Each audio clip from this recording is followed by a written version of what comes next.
I'm going to tell y'all how to survive this off season because the shenanigans have already started. I'm going to tell you exactly what I'm talking about in just a second here on Locked On Jaguars. You are Locked On Jaguars, your daily Jacksonville Jaguars podcast, part of the Locked On Podcast Network. Your team every day.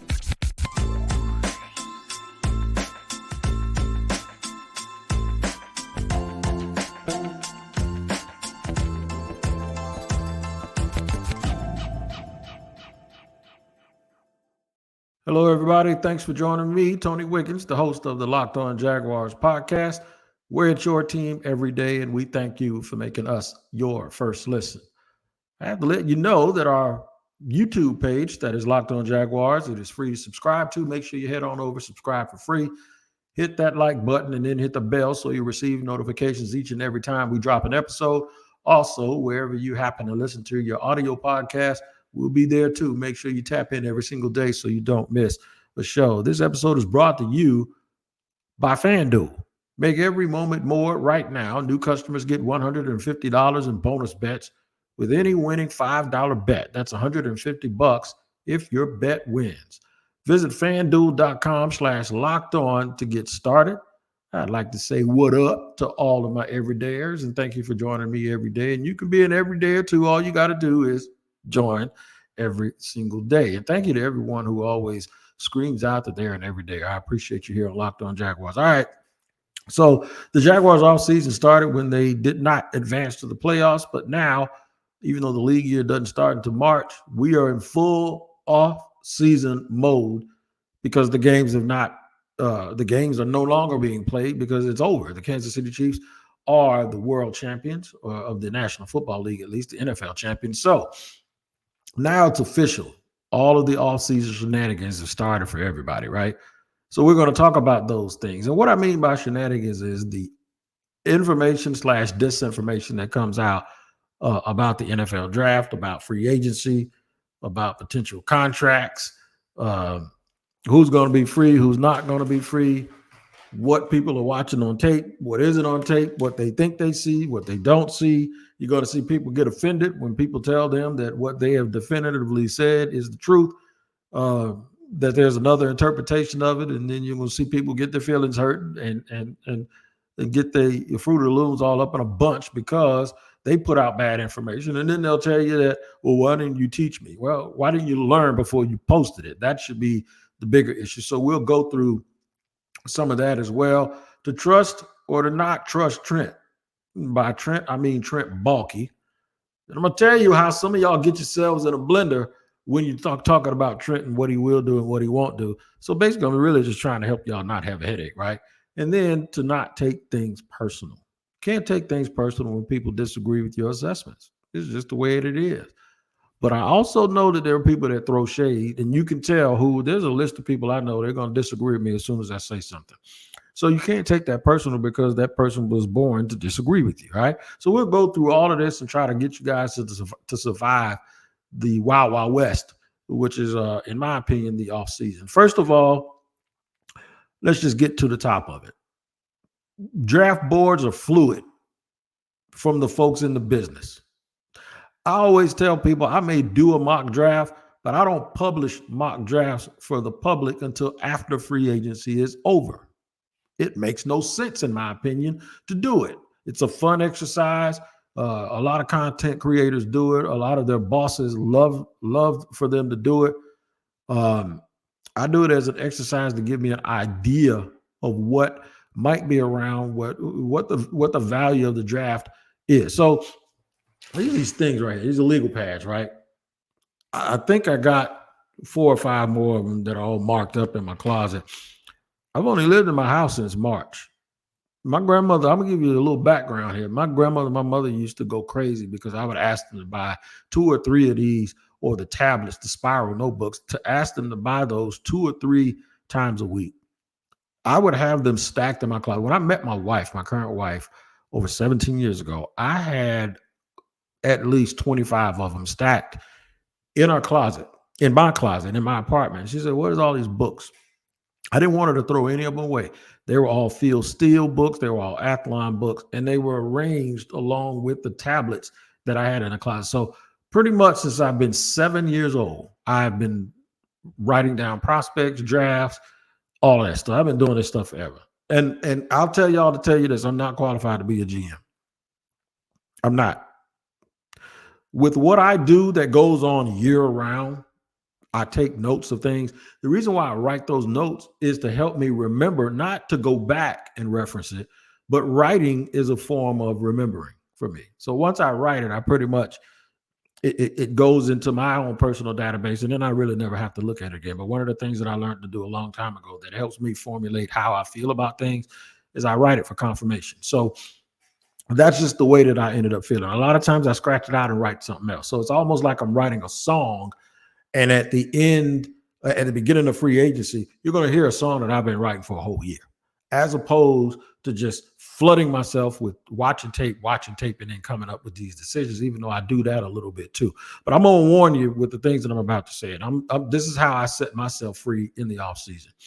The most I've ever gotten right in a draft was 8. And this is when I did this for our local newspaper here. Had to be 20 years ago. I got 8, and I'm still giddy about that. And the 8 that I got right, I got the last 3 of the first round right. I got picked 30, 31, and 32 correct. So it was really 5 in the top 30, right? It's hard. You're not going to be right. You cannot sit here and think you're going to be right. Matter of fact, you're going to be mostly wrong. I'm betting 25%. I said that to say this. I'm not asking you to not pay attention to me. I'm not asking you to not pay attention to other people. What I am asking you to do is understand something, that people are going to be wrong. And they're going to be wrong for a lot of reasons. Some of them are wrong because they don't know what they're talking about. Others are wrong because none of us know what the team is doing, and none of us know exactly how they feel about these players. If you are not involved in an interview process with players, there is no way on earth you have an idea, maybe the first 5 or 6, but there's no way on earth you have an idea of how these guys are going to fit with these respective teams. And we've seen 2 teams, and we saw a lot of teams in the playoffs that they got the fit correct. They might have not won it all. Only one team won it.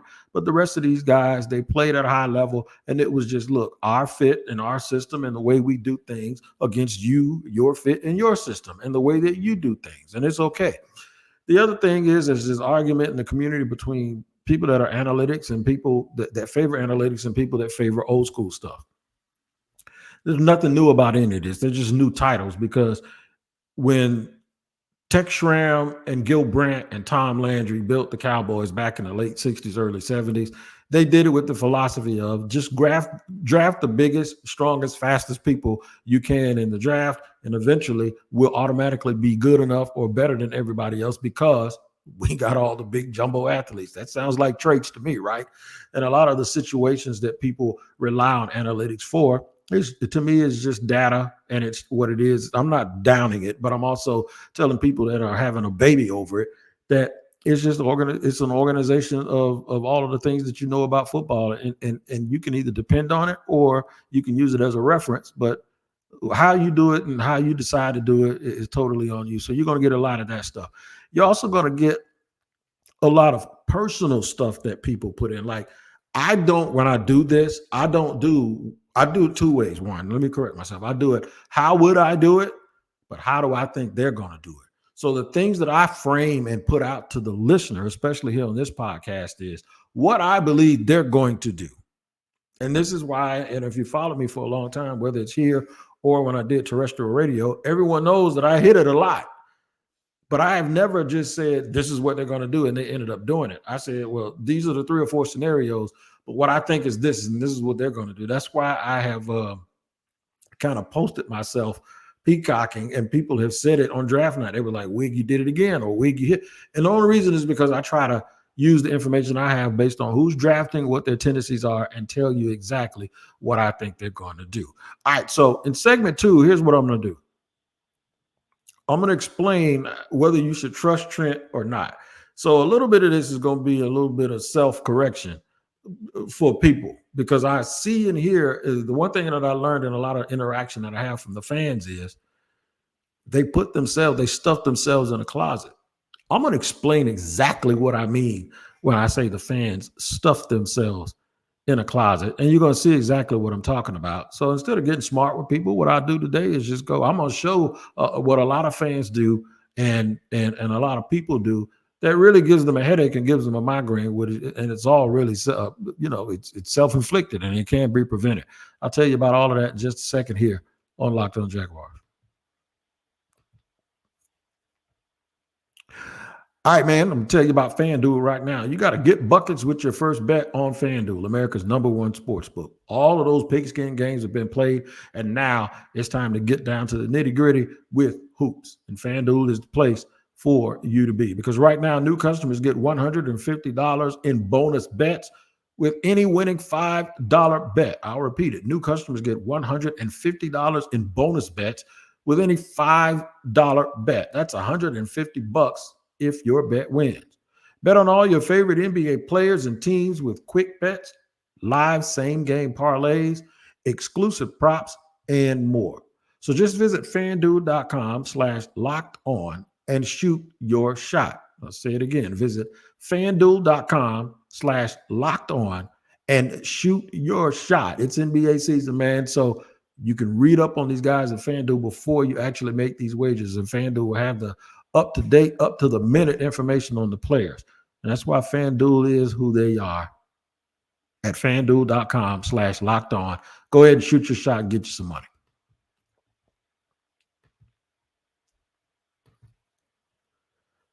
Back with you. I ain't ever gone nowhere, but we're here on Locked On Jaguars. We're at your team every day. We always thank you for making us your first listen. So the motivation for doing this podcast was I see a lot of arguing on social media. I see a lot of folks telling folks, even former players, that they don't know ball, right? And I'll agree a lot of times some of the great players are some of the worst people you ever want to listen to when it comes to making GM decisions. And it's not because they don't know ball, but what it is guys know what made them successful, and they know what type of players they like playing with. And normally it's guys just like them. So they have a tendency to fall and go for guys that have a similar background, who came from similar stuff, who demonstratively play a certain way. And the thing about a good GM is he can recognize that you could be a kid from the sticks, and you could be a poor kid, or you could be a rich kid. They can see pressure. Pressure is pressure. And it looks differently and it feels a little bit differently. But a good GM knows that this characteristic that they look for in these guys doesn't just come from one place. You can find it. You never know what a guy's motivation is. Like if a dude grew up in a house full of millionaires, right? But they were super, super, super, super competitive. And their dad worked them like Todd Marinovich's dad worked him. Like Christian McCaffrey, but his whole family's athletes. So we'd assume because Christian McCaffrey's family had money that he's not a dog because he didn't have to get it out of the mud in the slums. No, you can't do that. So a good GM will recognize exactly where players come from and what their characteristics are. The thing about it is nothing tells the truth more than tape. So when it comes to the tape, there's two things. It's the player. It's the GM who's looking at it and the scouts that are looking at it. And it's what kind of operation you're bringing them into and what they lead with. A lot of things really affect whether or not a guy has a great career. And it has absolutely nothing to do with anything that he did before he got to the NFL. It's where he goes, what they decide to do that affects his attitude, that will affect the rest of his career. That's why you have guys that leave one place and go somewhere else and they shine and they look just like they looked in college. Baker Mayfield. And a lot of it has to do with him too, growing up, right? So the question and the thing that I've been getting a lot lately is this. We need to draft a center or an interior offensive lineman at 17. Just definitively, just coming out of nowhere saying that we need to do that without taking into consideration what the team did in free agency.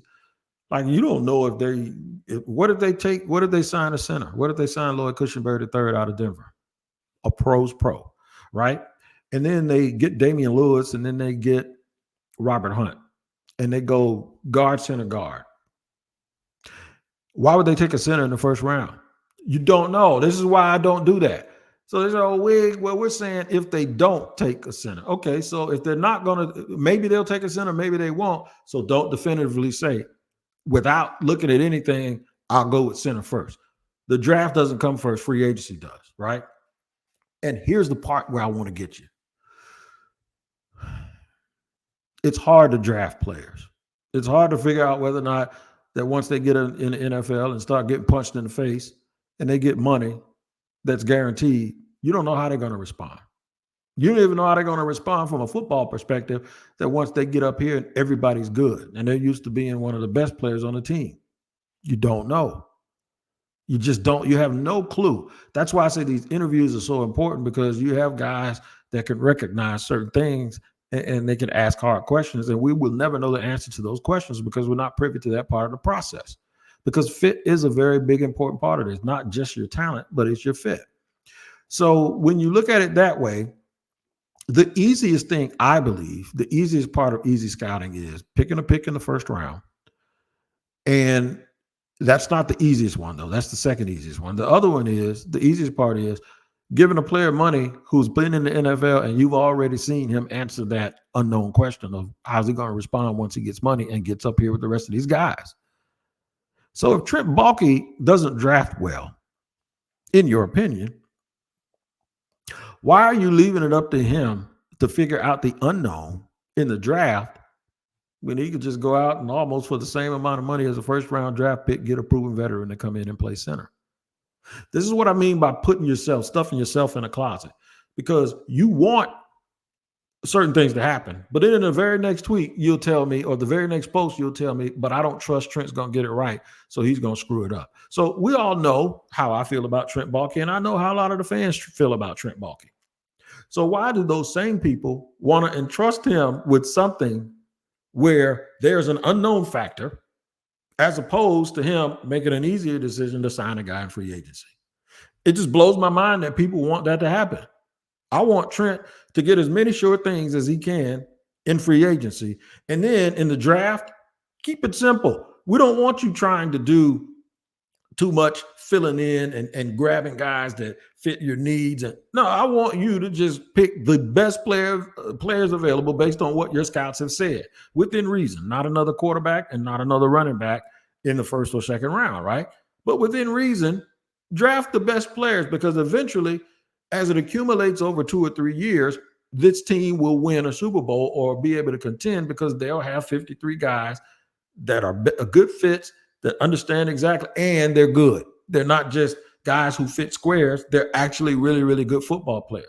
That's how you get this thing figured out. And then you have a whole big support staff that kind of helps push you and let you know that, look, in 2 years from now, we're going to need a guy here, or a year from now. You have to do advanced team building. There's no way, if a team is building their team every single year for the year they're about to play, then that's a team with a staff that's either about to get fired or they're just doing it the wrong way. So don't trust everybody's opinion that doesn't look at it that way. And I'm not telling you that your favorite content creator sucks, but today's media, they're vast, right? And they have different levels of experience. And because of that different level of experience, I don't think they do a real good job sometimes of explaining to you where they get their information. Most of my information comes from guys that have a proven track record. And I'm not saying I talk to them all, but I pay attention to what they say. And I'm talking about, I'm doing this since I'm 54. I'll be 55 this year. By the time this season starts, that means I have 48 years of paying attention to this stuff and doing it doing what I believe is the right way, and listening to a lot of the right people. Doesn't mean that new guys can't come along and give you new revelation and a new way of looking at things. But a lot of people are adapting to these new ways of doing things, and those new ways of doing things ain't never won nothing. So you can take that for what it's worth. There's a lot of information out there. There's a lot of disinformation out there. You can listen to it all, but it is time for garbage in and garbage out. Anybody that tells you that they know who's on somebody's board is a lie. Anybody that suggests that teams have made up their final board with the exception of a few tweaks here and there, that's a lie too. None of this stuff is true. It's not. So it's like we're playing a game of it sounds good, so therefore it's entertainment.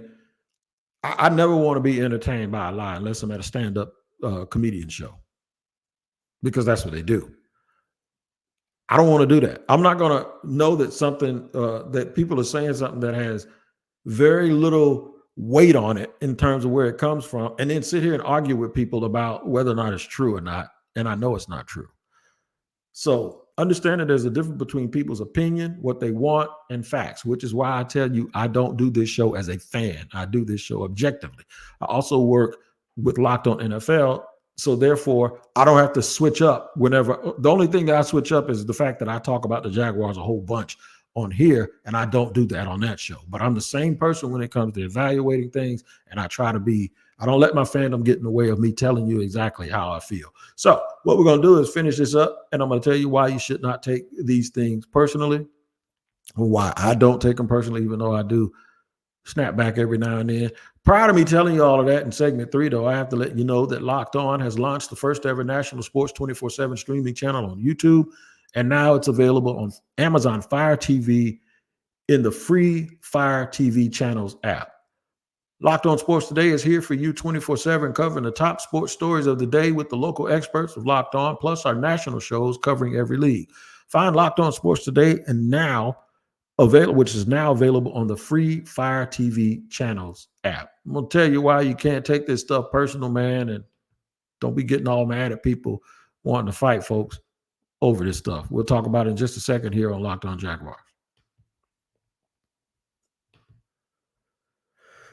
Passion, drive, and patience. It's what brings everything home. That's right. And I'm talking about eBay Motors. That's right. eBay Motors has everything you need to maintain your vehicle and level it up to peak performance, from superchargers, roof racks, exhaust kits, LED headlights, and more. Whether you're into speed, power, or style, eBay Motors has got you covered. With over 122 million parts for your number one ride or die, you'll always find exactly what you're looking for. And with eBay Guaranteed Fit, your part is guaranteed to fit your ride every time or your money back. Because with eBay Motors, you're burning rubber, not cash. With all the parts you need at the prices you want, it's easy to turn your car into the MVP and bring home that win. Keep your ride or die alive at ebaymotors.com. Eligible items only. Exclusions apply. eBay Guaranteed Fit only available to U.S. customers. Third and final segment here on Locked On Jaguars. We're at your team every day. We are always grateful, and thank you for making us your first listen. All right. So the offseason shenanigans have begun. Teach you who to trust, who not to trust, whether you should trust Trent, whether if you don't trust Trent, then don't paint yourself or put yourself into a scenario where you do trust Trent, right? So here's why we're going to talk about not taking things personal. If someone doesn't agree with you, it's all right. We'll agree to disagree. I can explain myself without agreeing to disagree. My pet peeve is if I post something, I can tell you whether you read it before you even disagree with it, right? It happens. There's no way I put a podcast out that's 28 minutes long, and within 3 minutes you tell me that you disagree with what I just said. You might disagree with the headline, but sometimes the headline just sucks you in so you can listen to the entire thing. And it's not necessarily clickbait. It's not a lie, but it is just one of the biggest points that I'm trying to make. And the podcast will tell you how you're supposed to get there. There are a lot of people that put a lot of stuff out, right? Just in your mind, find out if someone is saying something as a fan or if they're saying something as a person who is being objective about their thoughts. Because I appreciate fans and I like fans and I like people that have fan-based content on it. If it's that's where we're going to look at it at, and we're not going to judge it based on whether or not it's practical or it's going to happen or not. Even in free agency, we don't know what some of these offers are. We don't know exactly what goes on behind the scenes. And what doesn't go on behind the scenes. So, like, I'll give you an example. One of the scenarios that I put out, I don't even think I put this on social media, but I asked some people that I trust if somehow they could talk to Danielle Hunter's agent. What if they tag Josh Allen and then they get a call from Arizona, who has the 27th pick? And this is hypothetical. And once they trade Josh Allen, they get this call where they tag Josh Allen. They get a call from Arizona. Arizona says, "Hey, man, what does it take to get him? We got a top 10 pick, but that's not up for grabs. But we do have this 27th pick overall. Or we got this 35th pick or whatever it is that they pick at the top of the second round. We got that pick and a third round pick, or that pick and a fourth round pick. And if you happen to just in early tampering period call Danielle Hunter's agent and go, what does it take? So what if it took 5 years, $135 million to sign Josh Allen, but it takes you 4 years, $100 million to sign Danielle Hunter? And you can sign Danielle Hunter, who, I'm sorry, Jaguar fans, if you ask me who's the better player right now, I'd say it's Danielle Hunter, and that's just my opinion. And I like Josh Allen on and off the field. I think Hunter's better. That's just me. And you can disagree with me, and that's fine. See, that's the part that I say I don't take personal. If you disagree with me, you disagree with me. But would you rather have Danielle Hunter with a lower contract and the 27th pick overall, or would you rather have Josh Allen at a higher number? I'd probably take Danielle Hunter at the lower contract without the draft pick. But the draft pick is what you could get if you trade Josh Allen away, right? If you agree with me, cool. If you don't, it's not a personal attack on Josh, and it's not a personal attack on you. It's not insanity because somebody else disagrees with you. It's not insanity that they make a suggestion like the one that I just made. Because the way I look at it is once a guy hits free agency, so there's two ways of looking at it. You have there's a bird in the hand mentality, like I know what he is, and I can keep anybody else from signing him. And there's another mentality. Okay, which one is better? The bird in hand or the other guy. So now I got to take a chance. This is where it gets interesting. Do I take a chance that by me signing him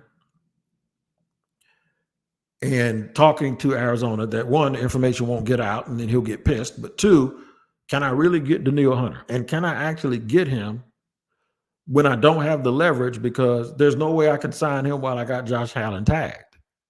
This is where having the relationship, the GM having a relationship, this is where all of that stuff matters.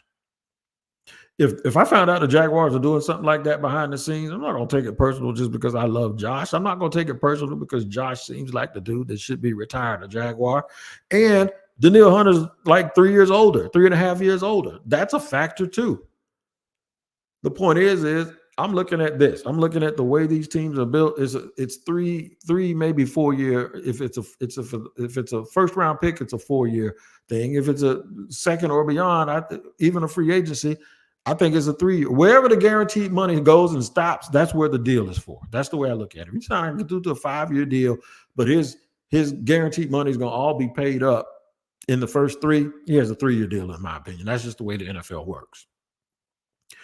We just can't assume that because someone else sees something that they're insane or they don't know ball or I can't fathom this or in no circumstances is he better. Let me tell you why that's ridiculous. And this is why this is the biggest don't take it personal in the whole world. Write down your draft picks and write down your free agent. Write down your draft picks mainly. Go ahead, do it. It's easy for you to get the top out of the 32. You can say, okay, I got 27 guys drafted in the first round. Whoopie-doo. Let me see the second round and the third round. And then go back throughout history, because we look at this as if the way that we rank players or what our big boards are going to be, we sit here and look at that stuff as if that's the way it's going to stay. One, it might not be that way on draft night. There were guys in the top 40 last year, and I saw a couple of them go in the hundreds.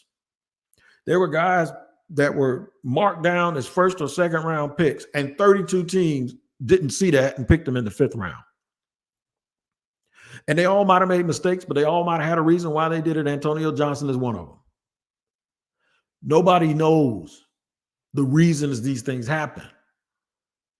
And I don't think that it's guesswork. I think there are too many guys trying so hard to get it right. It's not guesswork, because there are some teams that do better than others. So if some teams do better than others, then it's not guessing.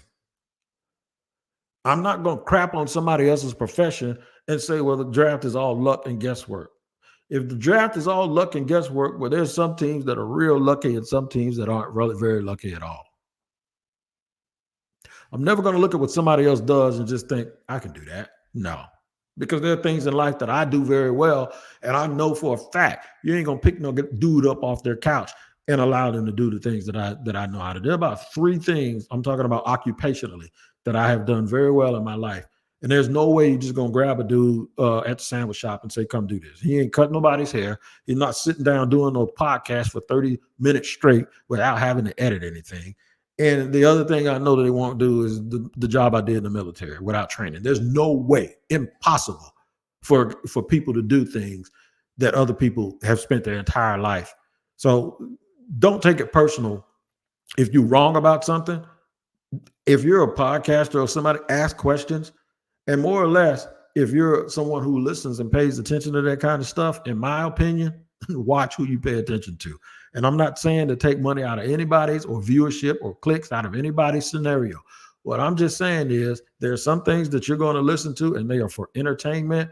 Please understand the difference between that and things that you ought to be challenging people to fight over and get a headache from. I'm just trying to make sure that the offseason goes as smooth for you, because when you're a Jacksonville Jaguars fan, man, sometimes that's all you got because the season has let you down so bad. Sometimes all you have is right now. This is where we're even with everybody, and we ain't got to worry about keeping score because it's going to be whatever we believe anyway. If you believe the Jaguars had a good offseason, then you can feel good about it. And then when the games get played, that's when the truth will come out. The truth is always here on Locked On Jaguars because it's your team every day. And we always thank you for making us your first listen. You guys, make sure you take care. We're going to have more and more draft talk, and I'm going to come up with some big boards, and I'm going to do my thing. But mainly, I'm going to start focusing on free agency because that is the thing that we'll run into first. Until then, man, y'all take care. We'll see you next time here on Locked On Jaguars.